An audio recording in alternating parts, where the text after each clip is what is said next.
कांग्रेस के कई दिग्गज नेताओं की किस्मत मतदाताओं ने ईवीएम में फीड कर दी है। तीसरे चरण की वोटिंग के बाद बीजेपी के भी कई बड़े नेताओं की धड़कनें तेज हो गई हैं। देश का कोई भी हिस्सा हो, हर जगह वोटरों ने अपनी जिम्मेदारी निभाने में कोताही नहीं की है।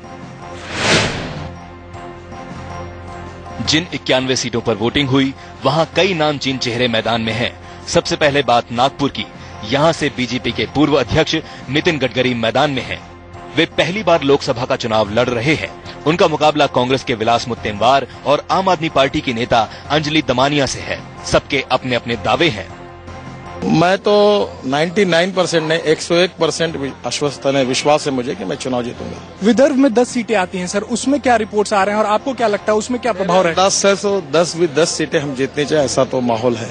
लोगों का रिस्पांस मिल रहा था, तो उस दिन से ही हम आश्वस्त थे कि हम जीत की तरफ जा रहे करके।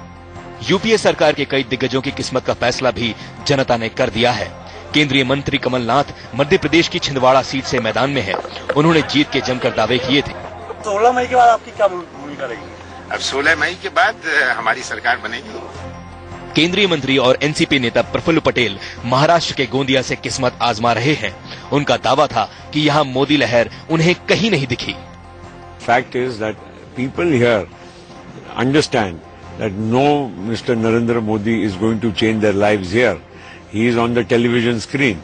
The lives of the people here can only be changed by the person who is here, and that is me in this case. केंद्रीय मंत्री शशि थरूर केरल की तिरुवनंतपुरम सीट से मैदान में हैं। उन्हें भी यकीन है कि वो मैदान में सबसे आगे हैं। जब आप देखेंगे कि जब रिजल्ट गिन जाएगा, मेरे ख्याल में हमारी मेजोरिटी जो हम वैसे भी प्रतीक्षा कर रहे हैं, उससे भी बढ़ जाएगा। उधर जम्मू से गुलाम नबी आजाद हैं। केंद्रीय मंत्री आजाद ने वोटिंग के बाद जीत के दावे किए। Congress will form UPA 3, that is 100% sure. वहीं चंडीगढ़ में पूर्व रेल मंत्री पवन बंसल ने भी जीत के दावे किए।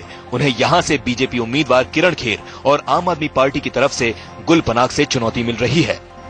बहुत अच्छा माहौल है, जगह जगह बहुत शानदार रिस्पांस मिला और विक्ट्री बिल्कुल पक्की है। मुझे लगता है शहर के लोग सब भारी बहुमत से बीजेपी को जिताएंगे। चंडीगढ़ का इतिहास रचा जा रहा है और हमें आशा है कि आम आदमी की जीत होगी। सितारों के दावे सिर्फ यही देखने को नहीं मिले। बिहार की जमुई सीट पर रामविलास पासवान के बेटे चिराग पासवान की किस्मत भी ईवीएम में कैद हो गई है।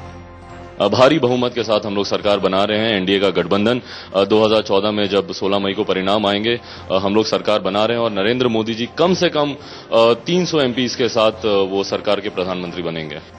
नागपुर से राजेश कुमार और जमुई से अभिषेक चंद्रा के साथ ब्यूरो रिपोर्ट, इंडिया न्यूज।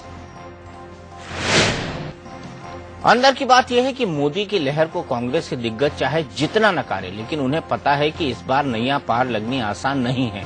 दूसरी तरफ बीजेपी में गडकरी जैसे नेता भी हैं, जिन्हें मोदी लहर के बावजूद ऊंट अपनी करवट बैठने का पूरा भरोसा तभी होगा जब नतीजे उनके पक्ष में आएंगे।